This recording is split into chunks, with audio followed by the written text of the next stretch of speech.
It's time for this week's episode of Brandon Sports Talk, featuring in-depth interviews from those who are trending in the world of athletics. And now, here's the host of Brandon Sports Talk, Brandon Pate.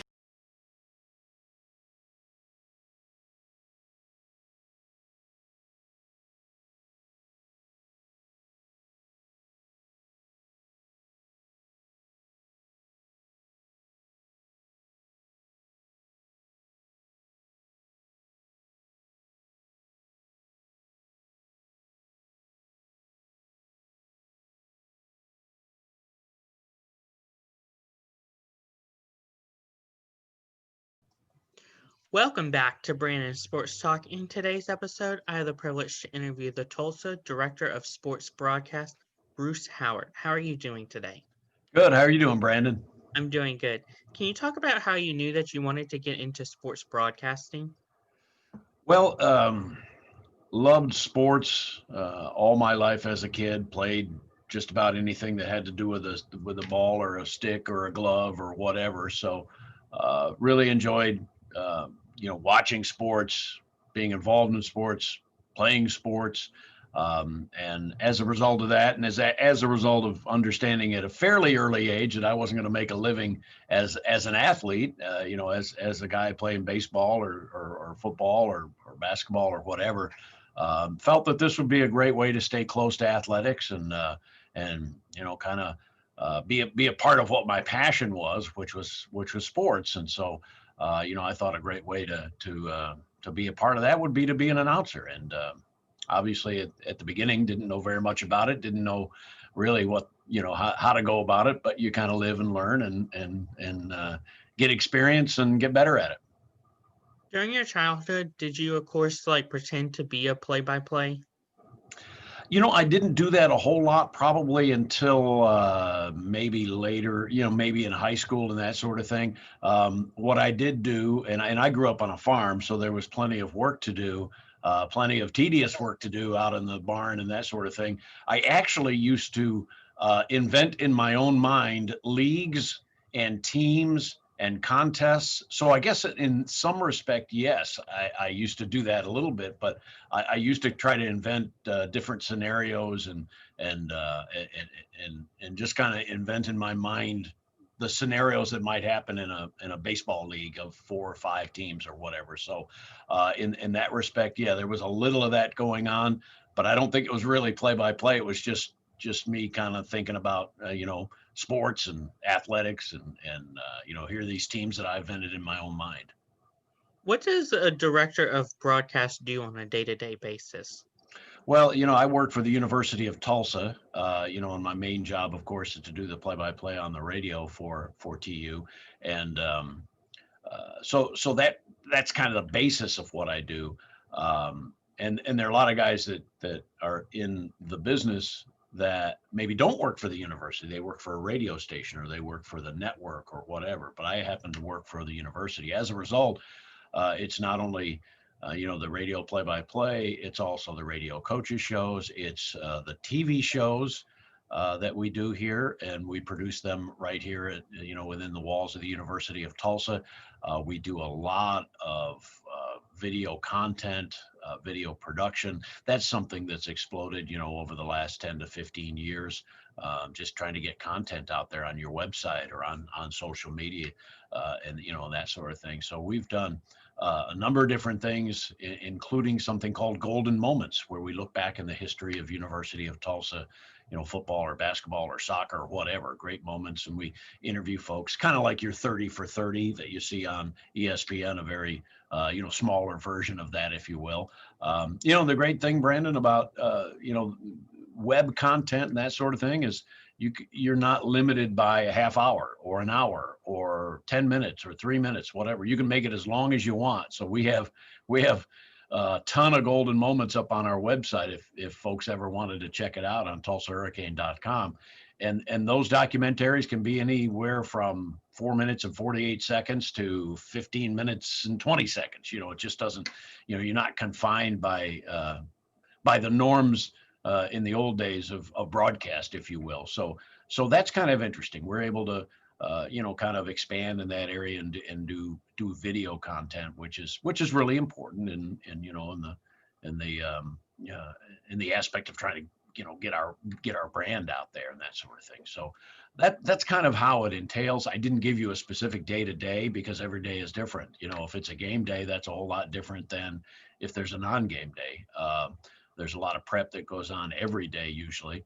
But for instance, on Mondays, we do our TV and radio coaches shows. So that day, coaches show day, if you will, is a lot different than, a game day. So it varies. And I think that's what it's, kind of makes it fun. You got something different every day. Can you talk about, of course, preparing for game day and what that looks like? Well, game day itself is usually very busy. There's lots of prep that goes on, but there's lots of prep that goes on prior to that. I usually start working on, for instance, we played Sunday against Memphis in basketball. Yesterday I started working on Houston and starting to study up on the Cougars, even though, we had already played them this year. So we kind of have an idea of what they're about, but you start working really the day after or a couple of days after your previous game in basketball. There's a rhythm somewhat to that in that you only have 2 or 3 days in between. Football is a little bit different. Football you get into the rhythm of a weekly game, and there's a whole different situation in the preparation there. You have a Monday coaches show, you have a Tuesday press conference, you're gathering, tape, you're interviewing players, you're interviewing assistant coaches, through the week, and you're getting your charts ready. Just a different rhythm in football. So it kind of varies. But on game day itself, it's gearing it up, making sure you got all your T's crossed and your I's dotted, and sometimes the game day means you interview the coach that day. Sometimes you interview the coach the night before. It all depends on the sport and the situation and whether you're traveling and that sort of thing. So, but game day is really important. Football game day is really special. You get to the you get to the stadium early. I always like to get to a place early and kind of get set up and ready to go. And then if there's that hour or so that you really don't have anything to do, you really feel like you're ready, then you can brush up on a couple of things and kind of relax and get ready for, what really is, a 5-hour broadcast usually or more in football. And again, the different sports, you have a different rhythm, you have a different game day. Can you talk about, of course, some of the challenges you've faced so far with COVID happening, where teams might not have their star players come with them? Yeah, it's it's somewhat complex. I think the biggest adjustment, rather than saying if a player is out, is if a team is out. When we get one of those notifications that your team or the other team happens to have some COVID cases and your game is wiped out or is postponed, be rescheduled, whatever, there's a lot of pivoting that has to go on, not only for the team as they say, okay, we're not playing tomorrow, we've got to pivot and get ready for Saturday's game, but from a broadcast sense, it's the same way. You're prepping, you got your charts going, maybe you're not fully done with your charts. I had a situation twice this year in football when a game got canceled. You just stop working on Cincinnati or whoever canceled the game, whoever postponed the game. So it's one of those things where you just, like the team, you kind of pivot and go on to the next thing. The other part is all the logistical stuff that has to go on when a game gets postponed. Since I work with the radio network, I have to send out a ton of emails to everybody, all the affiliate stations, the network, our flagship station saying, okay, Cincinnati game is canceled. Next game is the following week against East Carolina or whatever. So you have not only the pivot preparation wise, but you have just simply administratively. There's a huge pivot that goes on, and I have a lot of respect for the coaches that have to do that, but certainly the administrators, the training staff, all of those guys have gone through the ringer during this COVID time. What I have to do as a result of COVID is a lot easier than what they have to deal with. Can you talk about your time being the voice of the Golden Hawks? The Golden Hawks? I'm sorry, the Golden Hurricanes. Well, I started in 1993. It's changed a lot since then, and been through a lot of great moments. Football wise, though, when I started in 93, we went through 12 straight losing seasons. So that's never fun. And that's a challenge if you're the radio announcer for a team that does not have a winning record. You have great moments. Even during that 12 season losing streak for Tulsa, we still beat number 17 Iowa in a game. And that was a great moment. We beat OU in Norman. That was a great moment. So there are certain games that you kind of hang your hat on, if you will, during those moments that, that kind of give you pause to look back and say, hey, that, even though we went 4-6 that year, this is a great moment because we beat OU or whatever. And then in basketball, and then football started to play well, but in basketball in 93, 94, that was the first of 2 straight Sweet 16 appearances with Tubby Smith. And then Tulsa, during that period of time, in the first 10 years I did basketball, Tulsa went to the NCAA tournament 8 times and went to the Sweet 16 3 times, went to the Elite 8 once, almost got to the Final Four. So I was very fortunate in the first decade of doing games. We had those 8 NCAA appearances and an NIT championship. So, that was a very heady time for the basketball program. And Frank Haith has the team rolling again. And we've had a couple of appearances here in the last 5 or 6 years, but not 8 out of 10 like at the beginning. So, and things have changed since then, Brandon. My job and my role as the voice of the Golden Hurricane has changed in a lot of different ways. The basics are the same, the radio, but the other stuff has changed a whole lot just because stuff, things happen and things change. Can you talk about your time at the Tulsa Drillers? Yeah, I actually, Brandon, I actually came to Tulsa in 1989. That was the reason I came to Tulsa. And I came to broadcast the Tulsa Drillers. At that time, they were the AA franchise of the Texas League. The Texas League in those days it still is, but was a huge bus league. You bussed everywhere. And if you've talked, and I'm sure you have, to minor league broadcasters, they'll tell you a lot of bus stories. But at the time, when I started doing the Drillers, our division had Jackson, Mississippi, which was a 9-hour bus ride, Shreveport, which was about 5.5 hours, and then Little Rock, Arkansas, the Travelers, they were about a 4-hour drive away. So that was our division. We played a lot of divisional games. So it was never fun to go on that 9-hour bus ride to Jackson after playing a game in Tulsa, driving 9 hours to Jackson and then playing a game the next night. That was never fun, but it was great. You're doing 140 games in the summer. It's a long and winding road. You get lots and lots of reps, if you will, as a broadcaster. And so that was really important. A lot of time on the air, and the more time you have on the air, the better, hopefully the better you're going to get. But I'll tell you a brief story. First bus ride I took was 9 hours to Jackson, Mississippi. And the first pitch that I ever broadcast for the Tulsa Drillers was to a young man named Sammy Sosa, who was at that point a 20-year-old skinny Dominican Republic guy that had 5 tools, and later on, of course, made his mark as a home run hitter. He got a little thicker as the years went on, but he was a terrific player at that time. Turned out to be a great major leaguer, and probably someday. I don't think he's in the Hall of Fame yet, is he?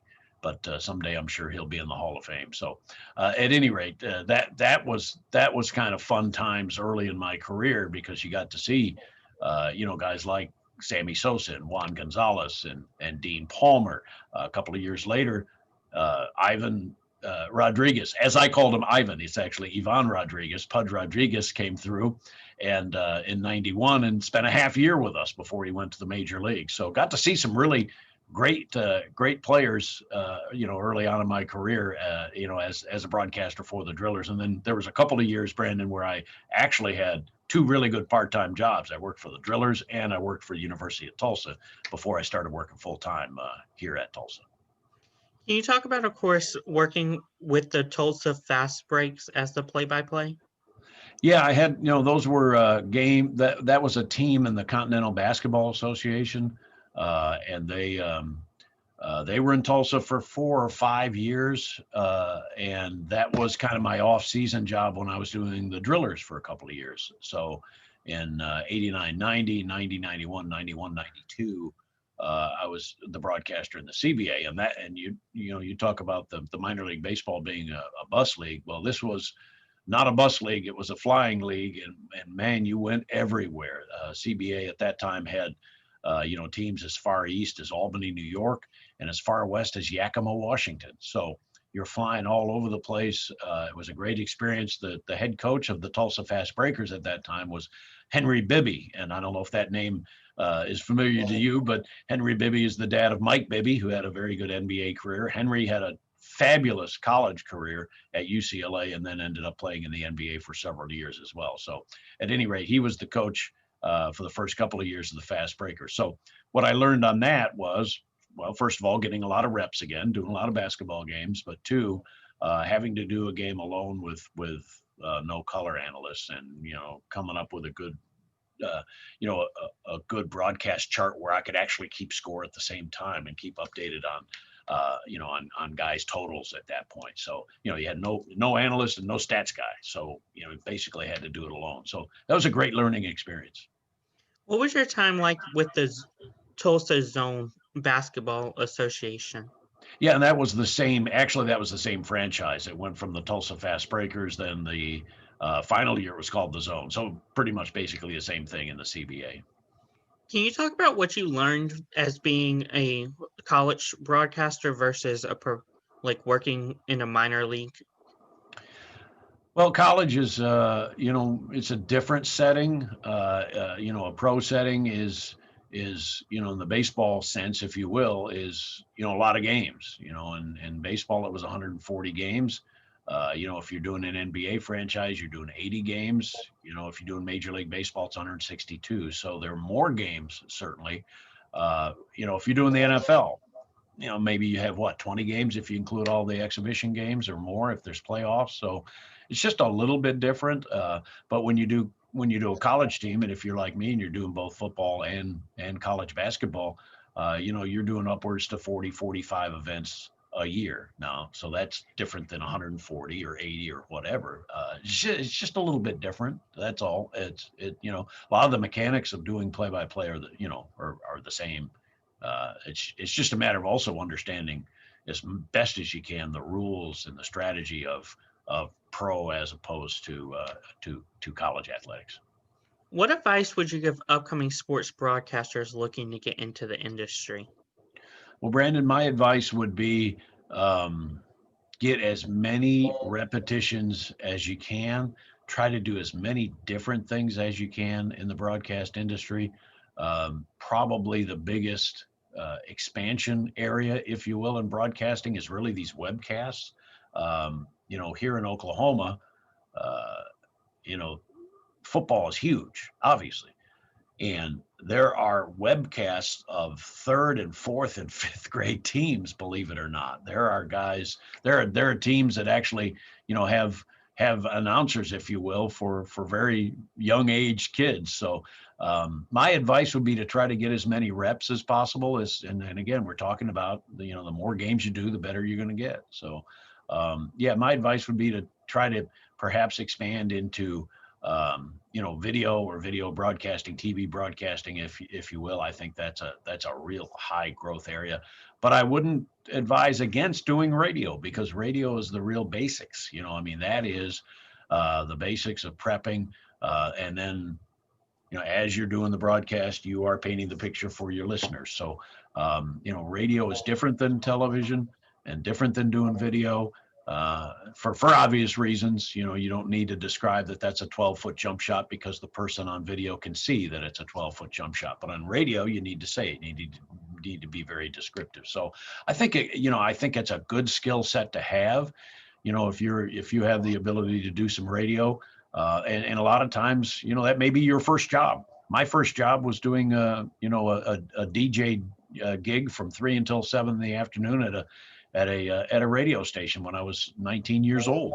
And I did that, and later on did news. And then I did, I had a huge interest in sports. So while I was working at that radio station and doing the DJ gig, I was also getting out and doing some play-by-play of high school basketball and then some high school football. So I think early on, you try to do every different thing you can do. You may find out that you're a really good newsman and you have a passion for that, you may find out, as I did pretty early, that I really enjoyed play-by-play, and that's what I wanted to do. There are other people that really like to gab endlessly, and they may become really good talk show hosts on the radio or on TV. It kind of depends on what your passion is. It kind of depends on what your skill set is too. I found that I did not especially care to do a talk show. I was not just not something I really had an interest in doing. So I haven't done it a whole lot. Obviously, I do quite a few appearances on talk shows, and I have discourse with folks on different shows and that sort of thing. And we do a podcast. So, obviously there's some elements of talk show, if you will, in some of the things I do. But do I want to do a daily 2-hour talk show on the radio? Really don't have an interest in that. What advice would you give upcoming play-by-plays looking to get into the industry? Yeah, Brandon, kind of what we talked about, which is, do a lot of games. If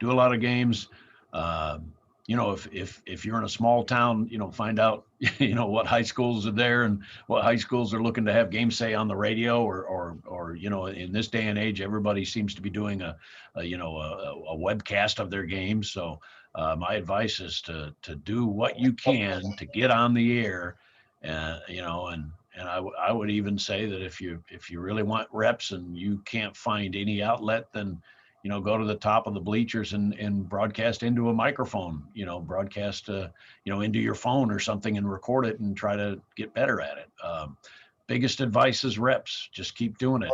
I don't know. I can't remember. There was a book or a guy that had a notion that you don't really become really good at something until you do it 10,000 times, and if that's the case, I'm not sure if I've got to 10,000. I bet I probably have, but and I'm not sure if I'm a whole lot better than I was 10 years ago. But the key is, especially early, get as many games under your belt and try to do different sports. You never know if you're a volleyball, if all of a sudden you've got some experience in volleyball, maybe that gets you a job someplace. If you have an experience in, a little experience in soccer, that may get you a job. Softball, same thing. Baseball, try to be as well versed as possible. And I would say that, if you were to look at my resume, I've done baseball, basketball, football, hockey, wrestling, soccer, volleyball. I've even announced rowing.